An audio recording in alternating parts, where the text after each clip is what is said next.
अस्सलाम वालेकुम। प्रोग्राम सवालनामा के साथ मैं हूं इमरान सनाउल्लाह। नाज़रीन, बाज़रान इनकलाब ने खलीजी ममालिक में कायम अमरीकी फौजी अड्डों पर मिसाइल हमलों का दावा किया है और इसे अमरीकी कार्रवाइयों का बराह रास्त जवाब करार दिया है। दूसरी जानिब अमरीका का कहना है कि ईरानी ड्रोन्स और मिसाइलों को रास्ते में ही तबाह कर दिया गया, जबकि जवाबी कार्रवाई में ईरानी साहली रडार सिस्टम को भी निशाना बनाया गया है। आबनाए हुर्मुज़, जो आलमी तवानाई की तरसील की शहरक समझी जाती है, इस बार फिर आलमी तवज्जो का मरकज़ बन चुकी है। ईरान की जानिब से अमरीकी बहरी सरगर्मियों को वार्निंग दी जा रही है, जबकि वाशिंगटन इस अहम बहरी गुजरगाह में अपनी अस्करी मौजूदगी मजीद मजबूत करने का इंदिया दे रहा है।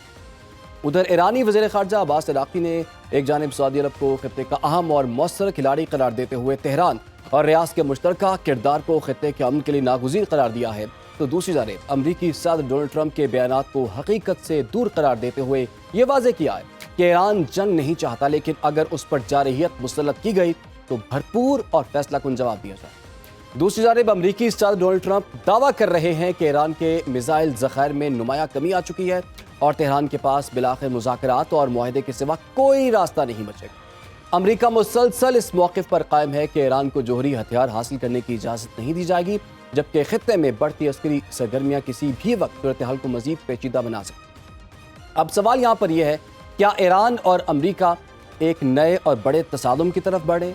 आबनाए हुर्मुज़ में बढ़ती कशीदगी आलमी मईशत और तेल की मंडियों पर क्या असरात मुरतब करे? सऊदी अरब और दीगर इलाकाई ताकतें इस बहरान में क्या किरदार अदा कर सकती हैं? और क्या सिफारतकारी एक बार फिर जंग के खतरात को टालने में कामयाब हो पाएगी या नहीं हो पाएगी? दूसरी जानिब पाकिस्तान की तरफ से दोबारा से सिफारती कोशिशों में तेजी आई है और वज़ीर दाखिला मोहसिन नकवी ईरान के दौरे पर रवाना हो रहे हैं। फील्ड मार्शल का पैगाम लेकर सुप्रीम लीडर तक वो पैगाम पहुंचाएंगे और रवानगी से पहले उनकी वज़ीर आज़म शहबाज शरीफ से भी एक अहम मुलाकात हुई है, मुशावरत भी की गई है और इस दौरे के हवाले से कहा जा रहा है कि वज़ीर दाखिला की सुप्रीम लीडर मुश्तबा खामनई से मुलाकात का भी इम्कान है। तो इसी मामले पर जी हम बात करेंगे। हमें इस वक्त ज्वाइन के लिए साबिक सफ़ीर नगमाना हाशमी साहिबा ने। नगमाना साहिबा, आपके वक्त का बहुत बहुत शुक्रिया।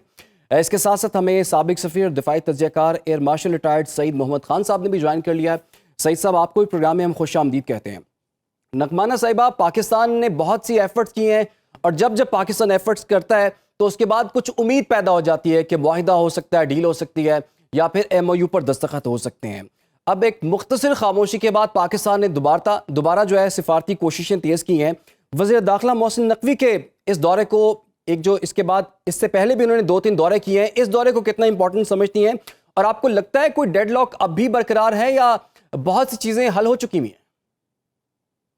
सबसे पहले तो आपका शुक्रिया, मुझे आपने अपने प्रोग्राम में मदऊ किया। जहाँ तक इख्तिलाफात का ताल्लुक है तो देखें, ईरान ने भी कहा है कि बहुत सारे जो पॉइंट्स हैं उस पर तो इत्तेफाक हो चुका है, तो ओपनली उन्होंने कहा है। ट्रंप ने भी कहा है कि बहुत सारी चीजें तो इजी हैं। कुछ जो मेन पॉइंट्स हैं, ऑफ कोर्स जिसमें न्यूक्लियर है, सैंक्शंस हैं और इस तरह के जो पॉइंट्स हैं, वो अभी बरकरार है। लेकिन उस पे भी at the end of the day आप देखें, जो ईरान शुरू से कह रहा था कि जी ये बहुत संजीदा मामलात है और इनके लिए बड़े तहम्मुल से बहुत डिटेल्ड नेगोशिएशंस की जरूरत है, तो इसे 3 फेजेस में आप करना चाहिए। तो उसी की तरफ आप देख रहे हैं कि चीजें जा रही हैं, क्योंकि अभी भी जो बातें हो रही हैं वो एक पार्शियल एग्रीमेंट की बात हो रही है, वो एक complete comprehensive agreement involving all issues तो नहीं है। उसमें तो यही है कि जी ब्लॉकेड खत्म हो, आबनाए हुर्मुज़ को खोला जाए और ये जो है कॉन्फ्लिक्ट को सीज फायर किया जाए और उसके बाद 60 दिन के अंदर मुज़ाकरात करके जो बाकी कॉम्प्लिकेटेड सीरियस मसाइल हैं उनकी तरफ कोई पेशकदमी हो, ताकि कोई सीरियस नेगोशिएशंस हो। तो अब जाहिर सी बात है कि उसमें दोनों तरफ से एक जल्दी भी है और एक ये भी है कि भाई फेस सेविंग का भी एलिमेंट है। और मेरे ख्याल से इस वक्त ज्यादा जल्दी अमेरिका को है और प्रेसिडेंट ट्रंप को है, क्योंकि ईरान तो ऑलरेडी ये जंग बेसिकली जीत चुका है, क्योंकि जिस जी। तरह की रेजिस्टेंस और जिस तरह का उन्होंने स्टैंड लिया है और आहिस्ता आहिस्ता चीजें उनके फेवर ही में जाती हुई इस वक्त नजर आ रही हैं। तो ज्यादा तो इस वक्त ट्रंप साहब की डोमेस्टिक भी, मिड टर्म इलेक्शंस की भी मजबूरियां हैं कि वो इससे जंग से पीछा छुड़ाना चाह रहे हैं। इसमें जाहिर सी बात है नेतन्याहू साहब जो लेबनान में कर रहे हैं वो एक बहुत इंपॉर्टेंट एलिमेंट है। और उसमें जो मैंने सुना है, अब बड़ा मुश्किल हो जाता है डिसाइफर करना बाज़ औक़ात कि फेक न्यूज़ है या ठीक है, बट जो चीजें आ रही हैं वो तो यही है कि लास्ट जो कॉन्वर्सेशन ट्रम्प साहब की नेतन्याहू साहब से हुई वो काफी बिटर थी। और जी जी। उसमें उन्होंने काफी फर्मली उन्हें कहा है कि जी ये आप जरा इसका लेबनान में आप सीज फायर कायम रखें, और इस तरह सिविलियन पॉपुलेशन और सेटल्ड एरिया में आप मत जाएं, क्योंकि मेरी ही वजह से आप अभी जेल से बाहर है, वरना तो आप जेल में होते। मैंने तो ये बिल्कुल। भी सुना है, I don't know if it's correct और नॉट, अमेरिकन ही किसी जरीदे में ये आया था कि ट्रम्प साहब ने फ्रस्ट्रेशन में नेतन्याहू साहब की वाइफ को शायद कांटेक्ट किया है कि जी हम आप अपने मियाँ को समझाएं कि लेबनान में वो ये कार्रवाइयां बंद करे, क्योंकि इलेक्शन में वो अगर हार गए तो उनको पॉलिटिकल असाइलम चाहिए होगा, हम्म। और अगर वो हमारी बात सुनते हैं तो हम उनको अमेरिका में पॉलिटिकल असाइलम भी दे देंगे, वरना हम उनके एसेट्स भी फ्रीज कर सकते हैं। और बिल्कुल सुना बिल्कुल है कि नगवाना साहिबा, ये आपने बिल्कुल दुरुस्त कहा और आपने जी काफी चीजें बताई हैं। और एक चीज है मैं भी ऐड कर दूं, डोनाल्ड ट्रंप ने जी नेतन्याहू को बाकायदा तौर पर पागल भी कहा है और इसको तस्लीम भी किया है, इसकी जी तस्दीक भी की है, फिर नाशुक्रा भी जी जी कहा है। बिल्कुल। जी जी। हाँ, तो देखिए इसमें अब मेरा तो ये ख्याल है कि इस वक्त जो तंगली में जिसे कहते हैं ना फंसे होना, हम्म। इस वक्त अमेरिका तंगली में या ट्रम्प तंगली में उसने अमेरिका को लाके फंसा दिया है।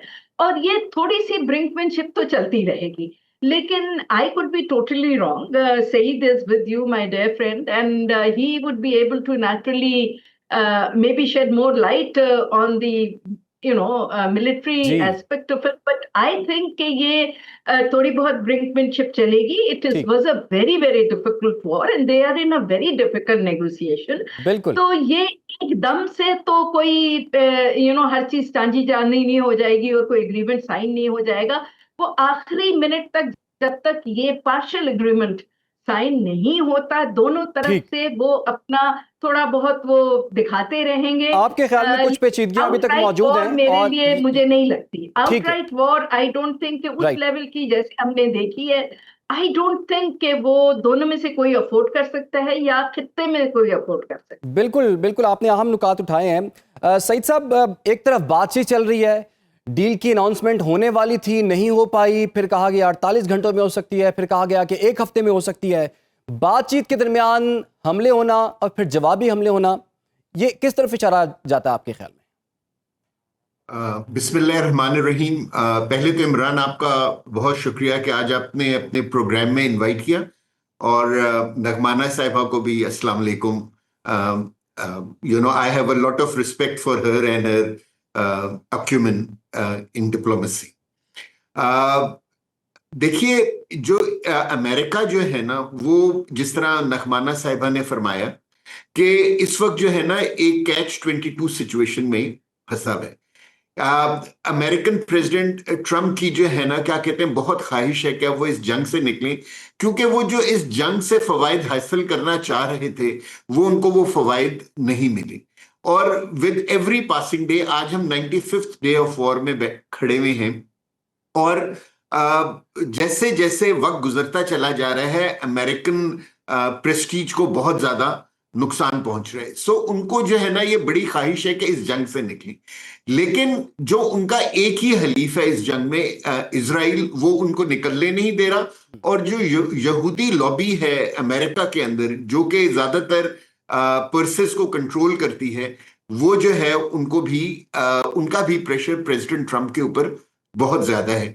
सो एज सच मैं नगमाना साहिबा की सब बातों से एग्री करते हुए सिर्फ ये कहूंगा कि मुझे इस वक्त अमेरिकन एटीट्यूड में जो एटीट्यूड है उसमें कोई सरप्राइज नजर नहीं आ रहा।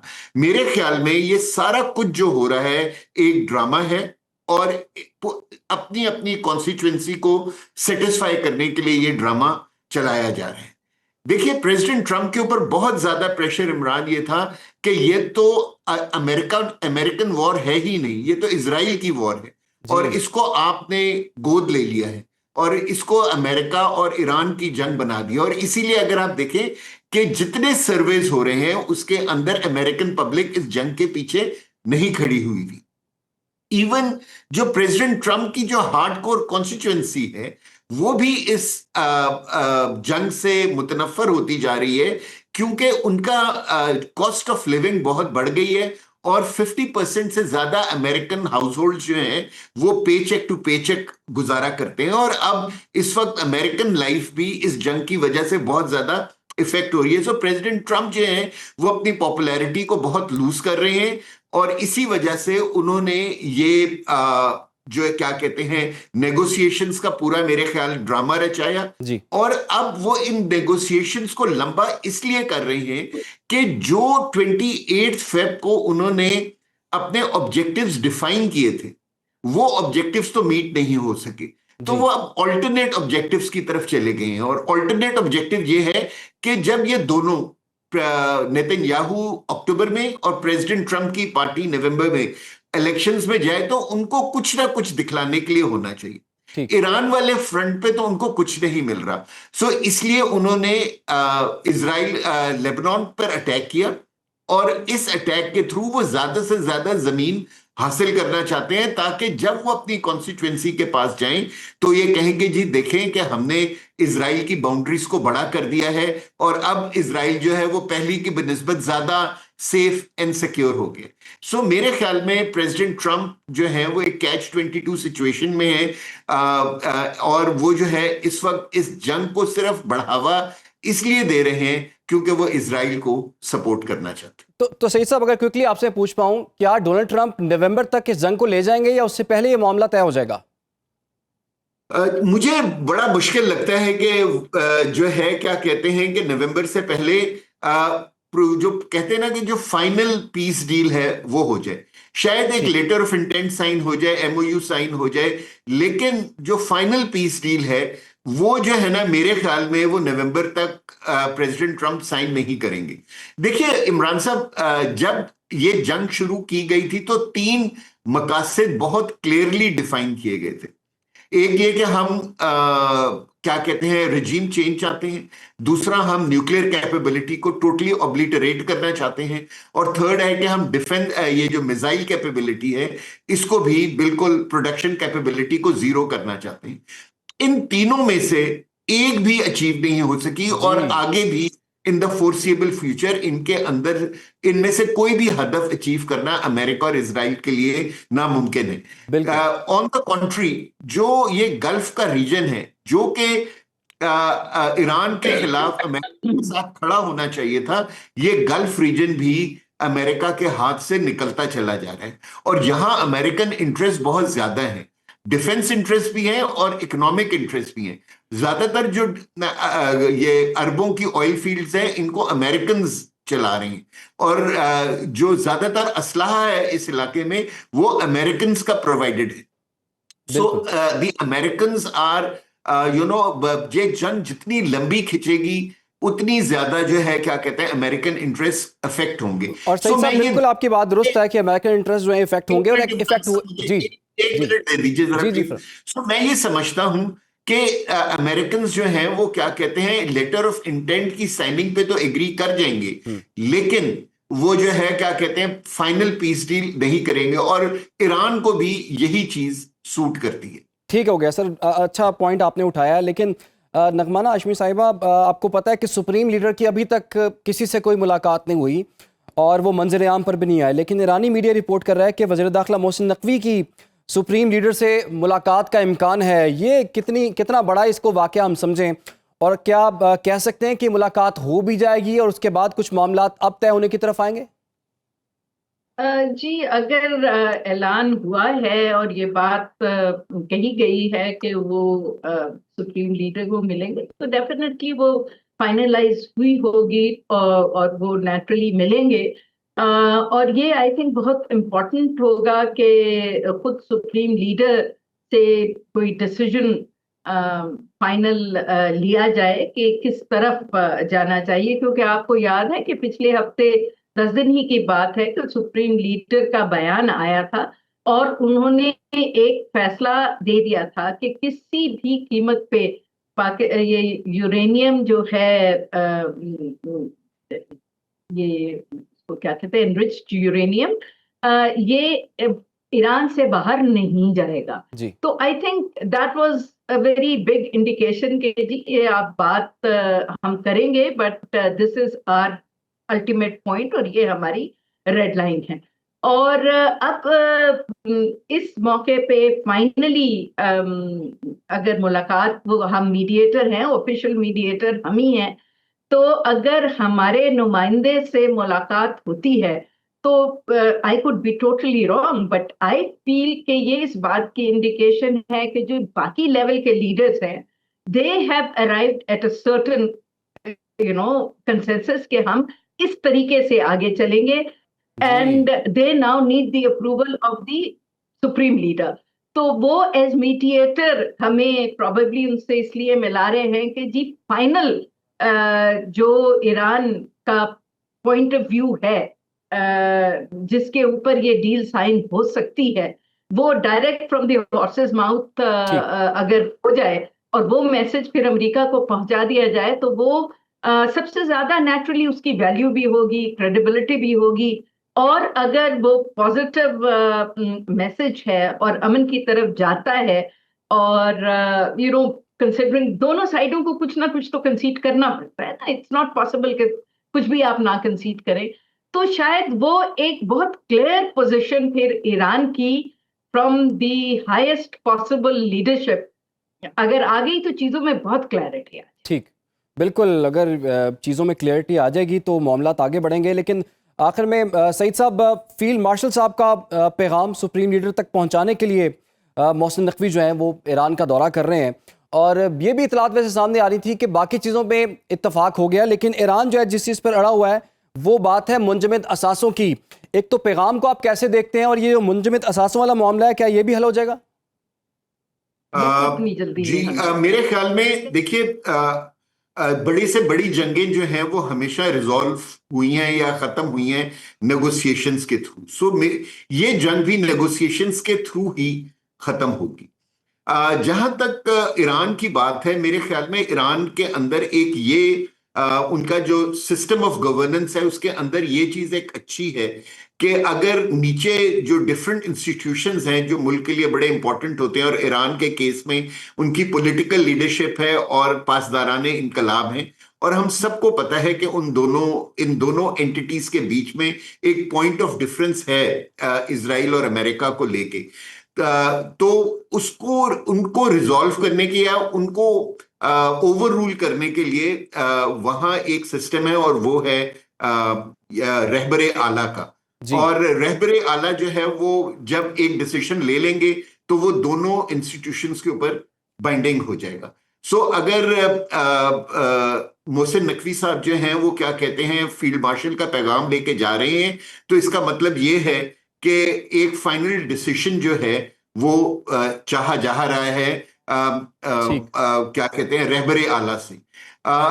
मेरे ख्याल में आगे जो है चल के ईरान जो है ना वो हमेशा मान जाएगा क्या कहते हैं, कोई जो भी टर्म्स हैं उसके न्यूक्लियर यानी कि कैपेबिलिटी के ऊपर, लेकिन अगर वो एक चीज जिस पे नहीं मानेगा वो है स्ट्रेट ऑफ हॉर्मुज, क्योंकि इस जंग ने अगर ईरान को कुछ दिया है तो वो स्ट्रेट ऑफ हॉर्मुज दिए, क्योंकि उसको ये अंदाजा हो गया कि एटम बॉम्ब से ज्यादा बड़ा हथियार उसके हाथ में ये स्ट्रेट है।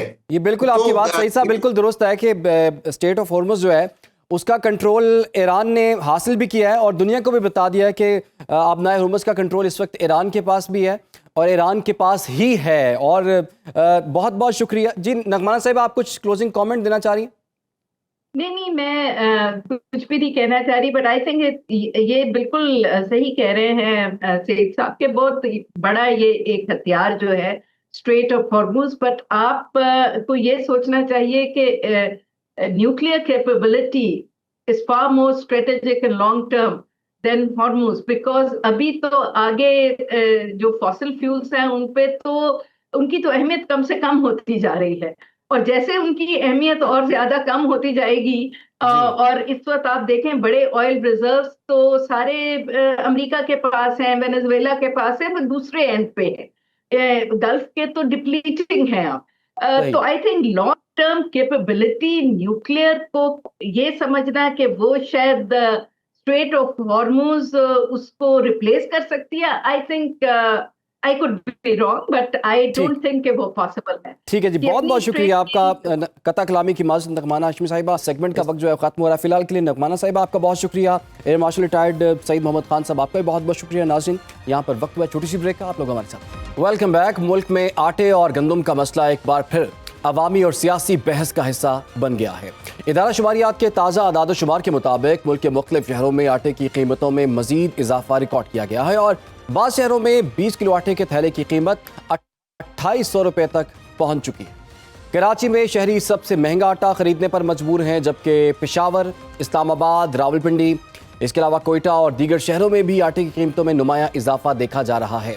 एक ऐसे वक्त में जब हुकूमत महंगाई में कमी और अवामी रिलीफ के दावे कर रही है, बुनियादी ग़िज़ाई शय की कीमतों में इजाफा कई सवालात को जन्म दे रहा है।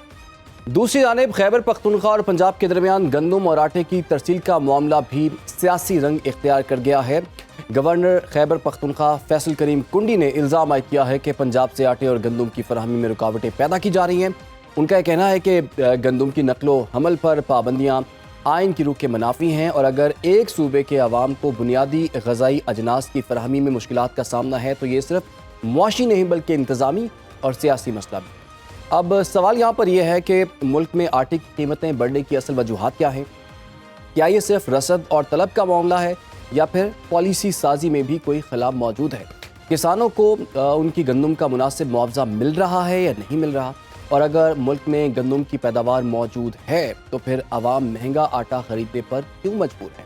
इसी पर जी बात करेंगे। हमें ज्वाइन कर लिया है चेयरमैन पाकिस्तान किसान खालिद हुसैन बाट साहब ने। बाट साहब आपके वक्त का बहुत शुक्रिया। खालिद हुसैन बाट साहब, अब हर कुछ दिनों के बाद हमें पता चलता है कि गंदम की कीमतों में इजाफा हो गया है, आटा महंगा हो रहा है, तो आप लोग ये अवाम के साथ क्यों ऐसा सलूक कर रहे हैं? जी बहुत शुक्रिया, आपने किसानों की आवाज़ बुलंद की और हमेशा से सुनों ने किसानों की आवाज़ बुलंद की है। जैसे आपने फरमाया कि आटा महंगा हो गया है, ये किसी का कसूर नहीं है, ये गवर्नमेंट की नाक़िस पॉलिसियाँ हैं जो गुज़श्ता 3 साल से किसानों पर मुसल्लत की जा रही थी और जिसका आज़ार हम बारहा इत्जाज की सूरत में, प्रेस कॉन्फ्रेंस की सूरत में मुख्तलिफ तरीके से गवर्नमेंट को, सूबाई गवर्नमेंटों को बताना चाहते थे कि खुदा के वास्ते हमारी जो गंदम है उसका इशू अगर आपने इसी तरह किसान को रुलाया तो अगले हर साल किसान गंदम कम काश्त करेगा क्योंकि हर साल उसको लॉस होता जा रहा है। लेकिन हमने पिछले 2023 में हम सीएम पंजाब साहब से अपील की कि आप गंदम जिस तरह शुरू से लेके आज तक फूड डिपार्टमेंट, चलो पास को खत्म हो गया तो हर सूबे का फूड डिपार्टमेंट गंदम खरीदता है, स्टोर कर लेता है और उसके बाद जो बाकी है वो लोगों के पास मौजूद होती है। लेकिन बदकिस्मती से ये भी जो उन्होंने नहीं किया, उन्होंने इसके बारे उसके अलावा उन्होंने हम पर ये इल्जाम लगाया कि किसान माफिया है, किसान ब्लैकमेलर है, किसान ये कहता है कि जी हमें गंदम का रेट दें। फिर उन्होंने एप्लीकेशन एक निकाल दी कि इस एप्लीकेशन पे हम गंदम खरीदेंगे 2023 में, वो भी नहीं खरीदी। फिर 2024 आ गया, 2024 में हमारी गंदम 1800 से लेके 2600 रुपए मन बिकी जबकि हमारी कास्ट 4000 रुपए मन थी। लेकिन फिर भी हम गवर्नमेंट पंजाब ने कहा कि EWR सिस्टम के तहत और दूसरे सूबे भी इस सूबे को देख के, सारे सूबों को देख के उन्होंने गंदम नहीं खरीदी और वो EWR सिस्टम भी फेल हो गया जो कि नहीं चल सका और किसानों से गंदम नहीं खरीद सके। फिर गवर्नमेंट हमने जो तीसरा साल आया, देखो हर साल तो किसान 1 एकड़ पे 30-40 हज़ार गंदम का नुकसान नहीं कर सकता। एक क्लाइमेट चेंज है, मौसम की तब्दीली है। सबसे बड़ा मसला ये था कि जब क्लाइमेट चेंज हुआ, अभी हमारी गंदम तैयार थी, बारिश और तूफान ने उससे 10 से 15 मन फी एकड़ पे एवरेज कम हो गई और दूसरा गंदम हमने कम काश्त की, जबकि पंजाब गवर्नमेंट ने, उनके मिनिस्टरों ने मुबारकबाद दी कि इस साल गंदम वाफर मकदार में काश्त है। लेकिन हमने प्रेस कॉन्फ्रेंस से कहा कि खुदा के वास्ते आप ऐसा बयानिया ना दें और सीएम पंजाब को आप हकायक पर बताएं ना। उनको बता रहे हैं जी हमने पूरा कर लिया, तो हम सीएम पंजाब साहब से अपील करते हैं कि खुदा के वास्ते अपने मशीरों से नहीं, अपने एमएनए एमपी से पूछो जो गांव से आए हैं कि इस टाइम किसान का क्या हाल है और गरीब शहर में बसने वाले का क्या हालात है। आज गंदम 4,4243 रुपए मन भाई आज बिक रही है। अभी गंदम निकली है, अभी तो 1 साल बाकी है, अगले साल मार्च अप्रैल मई में गंदम ने आना है। तो इस साल अभी से 4,4200 का रेट है और जो सूबा बंदी कर रहे हैं, मैं गवर्नमेंट पंजाब और खासकर सीएम पंजाब साहब से अपील करूंगा कि पंजाब सबसे बड़ा सूबा और सबसे बड़ा गंदम पैदा करने वाला सूबा है। हमेशा से ये सबसे ज्यादा गंदम पैदा करता है, जिसमें सिंध, बलूचिस्तान, केपीके में गंदम जाती है। लेकिन जब आपने डीरेगुलेट कर दिया, हमें कहा कि हमने गंदम को और चीनी को डीरेगुलेट कर दिया, चीनी मालकान जाएं अपनी मर्जी से गन्ना खरीदें और गंदम जितने की बिकती है किसान बेचे। जब आप डीरेगुलेट हमें तो कर दिया और हमें तो एक जिले से दूसरे जिले नहीं जाने दे रहा, सूबा तो अलग की बात है, लेकिन चीनी माफिया पे आपने कंट्रोल किया। जो 280 रुपए का गन्ना लेके आज भी चीनी 150 से 160 150 में बेच रहा है और आज गवर्नमेंट पंजाब उनको कह रही है कि अगर आप बाहर भेजना चाहते हैं तो भेज लें, फेडरल गवर्नमेंट से अप्रूवल ले लें। वो 12 लाख मैट्रिक टन चीनी बाहर भेज सकता है। हम पाकिस्तान का गरीब किसान, पंजाब की अक्सरियत गंदम काश्त करने वाला सूबा जो है, उसको कहा जाता है कि आप एक जिले से दूसरे जिले नहीं जा सकते। जब आप खुद कहते हैं कि डीरेगुलेट हो गया तो फिर आप रोकते क्यों हैं? खालिद हुसैन भाट साहब, अभी आपने बात की है तो कहा तो यही जा रहा है कि गंदम तो मौजूद है और वाफिर मिकदार में गंदम मौजूद है, लेकिन उसके बावजूद भी आटा मजीद महंगा होता हुआ दिखाई दे रहा है। इसकी क्या वजह आपको नजर आती है? क्योंकि तमाम इशारे तो फिर किसानों की तरफ जा रहे हैं कि जी गंदम होने के बावजूद भी जो है आटा क्यों महंगा मिल रहा है? अगर देखें पिछले साल हमारे पास गंदम वाफर मकदार में थी तो हम गंदम 1800 रुपए पर मन में बेच रहे थे। उससे पिछले साल गंदम हमारे पास वाफर मकदार की थी, हम 2000 रुपए में बेच रहे थे। आज गंदम वाफर मकदार में मौजूद होती तो गवर्नमेंट पंजाब या किसी को कहने की जरूरत ही ना होती। गंदम किसान तो हर साल हमारी भी कॉटन की काश्त हो रही है, कॉटन से पहले हमने तो गंदम बेच देनी है क्योंकि उस पैसों से हमने कॉटन काश्त करनी है। बल्कि एक जुल्म हो रहा है कि देखें, अगर वो ये जो हमारे मुतालबे मानते, जो हम सीएम पंजाब को बार बार समझा रहे थे कि आप सब चीजों को डीरेगुलेट कर दें लेकिन गंदम को ना करें। गंदम का फार्मर्स के साथ हमारे पड़ोस मुल्क देख लें, दुनिया में देख लें, गंदम का जो रेट है वो गंदम काश्त होने से पहले डिसाइड हो जाता है और फार्मर्स को टारगेट दिया जाता है कि आपने इस साल 1,70,00,000 एकड़ काश्त करना है। तो हमें तो ना गंदम काश्त, गंदम पे सलाब की वजह से तबाही हो गई, गवर्नमेंट की नाकस पॉलिसियों की वजह से तबाही हो गई। और आज अगर हमारे घर में 25 मन पड़ी है तो पुलिस पैरा फोर्स जा रही है, हमारे घरों पे छापे मार रहे हैं। कैसा जुल्म है कि आप खुद कहते हैं कि डीरेगुलेट हो गई, गंदम कम काश्त हुई आपकी नाकस पॉलिसियों की वजह से। गंदम को निकले हुए 1 महीना है तो 4,500 रेट है, कल आप 30 लाख मैट्रिक टन की बाहर से गंदम मंगवाने की बात कर रहे हैं। तो कसूर मेरा क्या? मेरा तो गरीब किसान आलू 2 रुपए बेचा, मकई इस टाइम 3,000 वाली जो है हम 2,200 की बेच रहे हैं। गन्ना हमने आज से 3 साल पहले 400 का बेचा था, आज से 3 साल गंदम 4,000 की बिकी थी, गंदम मकई 3500 की मिली थी, आलू 25 रुपए का बिका था। आज 4 साल बाद डीएपी 17,000, यूरिया 5,000, बिजली का यूनिट 50 रुपए, डीजल 400 रुपए। हमारी चीजें सस्ती और बाकी सब लोगों की महंगी।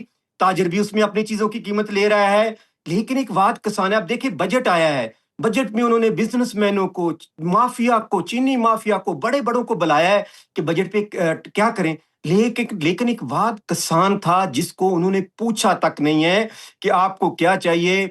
हमारे पास यकीन करो बलूचिस्तान है, इसमें कच्ची कनाल है, बुलान डैम है, मूला डैम है और मकरान डिवीजन ऐसा डिवीजन है जिसमें अगर गवर्नमेंट सपोर्ट करे तो मकरान डिवीजन की जो कॉटन है वो पूरी दुनिया उसका मुकाबला नहीं कर सकती। इसी तरह जनूबी पंजाब में कॉटन है। अब कॉटन देख लें, इस टाइम पाकिस्तान वो मुल्क बन गया है जो अमेरिका से सबसे ज्यादा कॉटन मंगवाने वाला मुल्क है।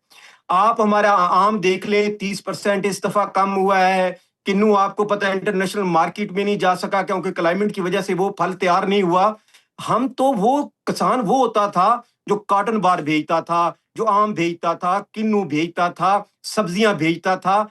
आज 10 अरब रुपए की चीजें बाहर से मंगवाई जाती हैं, जिसमें दालें हैं, सब्जियां हैं, जिसमें और अभी तो 30 लाख गंदम सिर्फ पंजाब मांग रहा है, 20 लाख मैट्रिक टन केपीके मांगेगा, 15 लाख टन बलूचिस्तान मांगेगा। तो कहां आपके पास डॉलर पड़े हैं जिससे आप बाहर वाले किसान को तो फायदा दे देंगे, लेकिन जो पंजाब या सिंध, केपीके, बलूचिस्तान का किसान है वो तो रुल गया। ठीक है। खालिद हुसैन भाट साहब, आखिर में सिर्फ ये बता दें हमें कि अभी बजट भी आने वाला है, चंद दिनों में बजट भी आ जाएगा, और आप कह रहे हैं आपसे पूछा भी कोई नहीं गया। अभी हम मार्केट में देख रहे हैं आटे की कीमतें बढ़ी हुई हैं। अवाम क्या सोचे इस वक्त, क्या उम्मीद रखे, क्या ज़हन बनाए? कुछ आटे की कीमत या रोटी की कीमत जो है कुछ कम होगी आगे? हालात जो है ख़राब आपको नज़र आ रहे हैं। भाई मैंने कहा है कि अभी जैसे आपकी फसल उतरती है ना तो मार्केट में रेट बहुत कम होता है। अभी हमारी गंदम की फसल उतरी है क्योंकि गंदम हमारे किसानों के पास उतनी निकली, किसी के पास 25 मन, किसी के पास 30 मन, उसने अपनी साल की गंदम रख ली। पहले मेरे पास जो 25 मन वाला था वो 70 मन निकालता था, 50 बेच देता था, 20 रख लेता था। लेकिन ये देखें कि गरीब को आटा जो है वो गंदम किसान काश्त करता है तो गरीब को आटा सस्ता मिलता है। अगर गवर्नमेंट हमें सपोर्ट करे तो हम देखिए 70% तो किसान गरीब है। वो अल्लाह गवाह है कि हमारे पास कुछ किसान तो ऐसे हैं जो सारी गंदम बेच के अपना कर्जा उतारते हैं और फिर आटा 5 किलो खरीद के गुजारा करते हैं। तो हम सबसे ज्यादा गंदम खरीदने का वाला भी किसान है, क्योंकि किसान के पास इतने पैसे नहीं होते, क्योंकि हमारे पास जो आड़ती होता है वो हमसे गंदम अपने उधर जमीन पे ही खरीद लेता है। ठीक है। और गरीब, अब देखें, गरीब को भी नुकसान हुआ, गरीब को आटा महंगा मिलेगा, किसान को गंदम का रेट नहीं मिला। इस तरह आप देखो हर जगह पे अगर गवर्नमेंट हमें बुलाती, हम उनको बताते कि आप इस चीज में हमारा सपोर्ट करें, हम आपको गंदम ठीक है। खालिद हुसैन भाट साहब, आपका ये कहना है कि आपको ना तो बुलाया गया, ना आपको पूछा गया, ना किसी किस्म की आपको सपोर्ट मिल रही है, और आप ये कह रहे हैं कि अगर किसानों को सपोर्ट करे गवर्नमेंट तो ये आटा भी सस्ता हो सकता है, रोटी भी सस्ती हो सकती है, और ये बहरान भी खत्म हो सकता है। फिलहाल के लिए आपका बहुत बहुत शुक्रिया। नाज़रीन, यहाँ पर वक्त एक ब्रेक का, आप लोग हमारे साथ। Welcome back. गिलगित बल्तिस्तान में इंतखाबी मुहिम अपने इख्तिताम को पहुंच चुकी है और इलेक्शन कमीशन के ज़ाब्ता अखलाक के मुताबिक गुज़श्ता रात 12 बजे के बाद हर किस्म की इंतखाबी सरगर्मियों पर पाबंदी आयद हो चुकी है। अब तमाम नजरें कल होने वाले इंतखाबात पर मरकूज हैं, जहां 24 हल्कों में वोटर्स अपने नुमाइंदगान का इंतखाब करेंगे। इलेक्शन कमीशन का कहना है कि शफाफ, पुरअमन और मुनसिफाना इंतखाबात के लिए तमाम इंतजाम मुकम्मल कर लिए गए। हज़ारों इंतखाबी एहलकार मुख्तलिफ पोलिंग स्टेशन पर अपनी जिम्मेदारियाँ सर अंजाम देंगे, जबकि हसास इलाकों में खुसूसी सिक्योरिटी प्लान भी नाफिज किया गया है। जिला द्यामर में दफ़ा 144 नाफिज है। असले की नुमाइश, हवाई फायरिंग, पटाखों और गैर मजाज ड्रोन्स पर पाबंदी आयद कर दी गई है ताकि अमन व अमान की सूरत हाल बरकरार रखी जा सके। इस बार इंतखाबी मैदान में बड़ी सियासी जमातों के दरमियान सख्त मुकाबले की तवक्को की जा रही है। पाकिस्तान पीपल्स पार्टी, मुस्लिम लीग नून, तहरीक इंसाफ और दीगर सियासी और मजहबी जमातें अवामी हमायत हासिल करने के लिए भरपूर मुहिम चलाती रही हैं। इंतखाबी जलसों, तरक्याती वादों, आइनी हुकूक, इसके अलावा रोज़गार, इंफ्रास्ट्रक्चर और मकामी इख्तियारात जैसे मामलात इस इंतखाबात के अहम मौज़ूआत रहे हैं। अब सवाल यह है कि क्या गिलगित बल्तिस्तान के वोटर्स रिवायती सियासी रुझानात बरकरार रखेंगे या इस मरतबा कोई नई सियासी सफ़बंदी सामने आएगी। इंतखाबी मुहिम के दौरान अवामी मसाइल किस हद तक ज़ेर बहस रहे हैं और कल होने वाले इंतखाबात खित्ते की आइंदा सियासी समत का तयन किस अंदाज पे करेंगे। बात करेंगे हमें हमारे नुमाइंदे स्कर्दू से अंजुम साहब ने ज्वाइन कर लिया है। अली, कल इंतखाबात हो रहे हैं, क्या माहौल नज़र आ रहा है, क्या तैयारियां हैं? बहुत शुक्रिया। यकीनन गिलगित बल्तिस्तान में इस बार जो इंतखाबी माहौल सजा है इसका क्रेडिट पॉलिटिकल पार्टियों को जाता है। पाकिस्तान पीपल पार्टी के कायद बिलावल भुट्टो जरदारी साहब ने मुख्तलिफ अजला में बड़े जलसे किए हैं। मियाँ साहब गिलगित आए, अली खान साहब स्कर्दू आए, और इसके अलावा इस्लामी तहरीक के जो सरबराहान हैं उनका दौरा स्कर्दू हुआ। गिलगित बल्तिस्तान के मुख्तलिफ अजला का उन्होंने दौरा किया, और पाकिस्तान तहरीक इंसाफ के जो चेयरमैन हैं उन्होंने भी गिलगित बल्तिस्तान का दौरा किया। तो मजमूई तौर पर इस बार जो पॉलिटिकल फजा है वो बहुत शानदार रही और बहुत अच्छी कैंपेन की है तमाम जमातों ने। और बज़ाहिर ये लग रहा था कि इस बार इंतखाबी अमल में लोगों की दिलचस्पी बहुत कम है, लेकिन जिस हिसाब से यहाँ पर पॉलिटिकल एक्टिविटीज़ चली हैं, जिस तरह लोगों ने कार्नर मीटिंग में शिरकत की है, जिस तरह लोगों ने जलसों में शिरकत की है, उससे लगता है कि गिलगित बल्तिस्तान के अवाम अब बहुत ज़्यादा अवेयर हो चुके हैं और इंतखाबी मुहिम अब अख्ताम पजीर हो चुकी है। तमाम जमातों की तैयारी बहुत अच्छी है। ख़ास तौर पर जो मुकाबला होता हुआ नज़र आ रहा है वो पाकिस्तान पीपल्स पार्टी, मुस्लिम लीग नून, तहरीक इंसाफ और मजलिस वहदतुल मुस्लिमीन, लेकिन जो कि मुश्तरका तौर पर लड़ रहे हैं। तो तमाम जमातों की तैयारी मुकम्मल है और कल का दिन यकीनन बहुत अहम है। गिलगित बल्तिस्तान की आवाम ने खुद फैसला करना है और गिलगित बल्तिस्तान की आवाम की ये खुशबख्ती है कि इंतखाबात जो है वो वफाक के साथ नहीं होते, इसीलिए जो वफाकी लेवल के लीडर्स हैं उनका दीदार कम से कम हर 5 साल बाद यहाँ की आवाम को हो जाता है। ठीक बसूरत है। दिगर तो जो नेशनल लीडरशिप है वो गिलगित बल्तिस्तान का रुख नहीं करती, गिलगित बल्तिस्तान के मसाइल को एड्रेस बिल्कुल नहीं अली करती। साहब, आपने सही हर बताया 5 कि साल बाद नवाज तो शरीफ गिलगित साहब, बिलावल भुट्टो, बैरिस्टर गौहर जो हैं, दीगर सियासी कायदीन जो है वहां पर मौजूद रहे हैं, लेकिन पीटीआई की तरफ से कहा गया है, इल्जाम आयद किए गए हैं कि हमें लेवल प्लेइंग फील्ड नहीं मिली। तो आपने चूंकि ग्राउंड पे सिचुएशन भी कवर करते रहे हैं, तो क्या सूरत हाल इस हवाले से आपने देखी?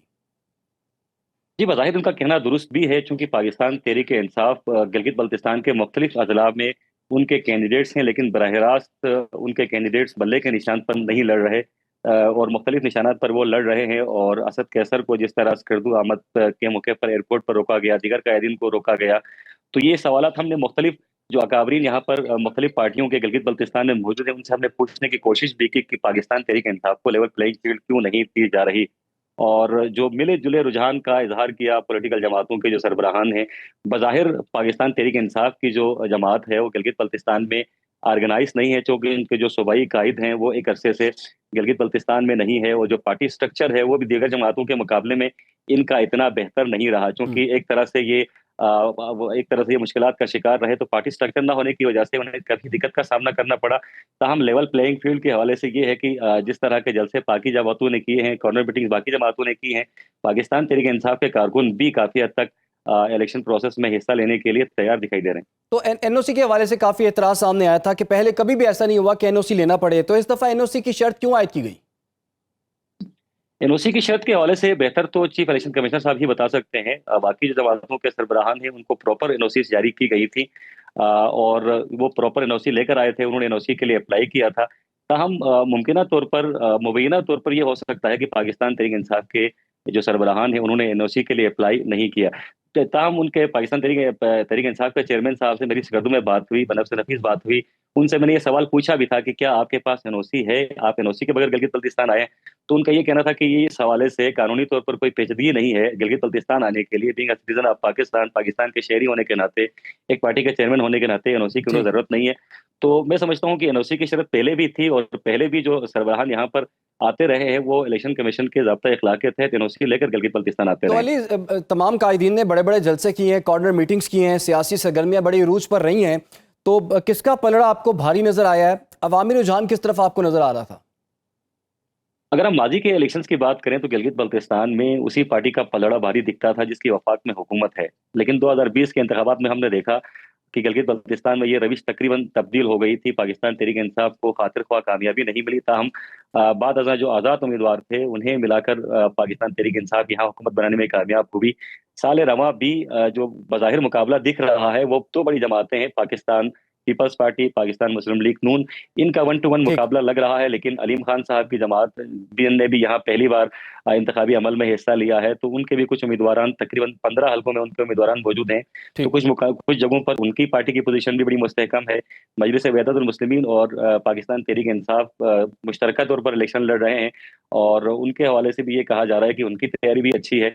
मजमूई तौर पर जो मुकाबला हम देख रहे हैं, जो दो बड़ी जमातें हैं, पाकिस्तान पीपल्स पार्टी और पाकिस्तान मुस्लिम लीग नून, ठीक है जी, उनके माबेन 1-to-1 मुकाबला है, लेकिन जो गेम चेंजर साबित हो सकते हैं आने वाली हुकूमत के लिए वो आज़ाद उम्मीदवार हैं। जो बिल्कुल जी, आज़ाद उम्मीदवार जो हैं गेम चेंजर साबित हो सकते हैं। फिलहाल के लिए मोहम्मद अली अंजुम साहब, आपका बहुत बहुत शुक्रिया। गिलगित बल्तिस्तान में कल इंतखाबात हो रहे हैं और तमाम बड़ी सियासी जमातें मैदान में हैं। एक बड़ी तादाद में जो आज़ाद उम्मीदवार हैं वो भी मैदान में हैं और गेम चेंजर कहा जा रहा है आज़ाद उम्मीदवारों को, क्योंकि लास्ट टाइम जब इंतखाबात हुए थे तो पीटीआई ने 33 में से बल्कि 24 में से 9 नशिस्तें जो हैं वो हासिल की थी। बाकी आज़ाद उम्मीदवारों को मिलाकर उन्होंने गवर्नमेंट जो है तश्कील दी थी। तो इस दफ़ा भी देखते हैं कि कितने आज़ाद उम्मीदवार जीतते हैं और उसके बाद क्या सिनेरियो बनता है। प्रोग्राम का वक्त खत्म हुआ चाहता है, इजाज़त दीजिए, अल्लाह।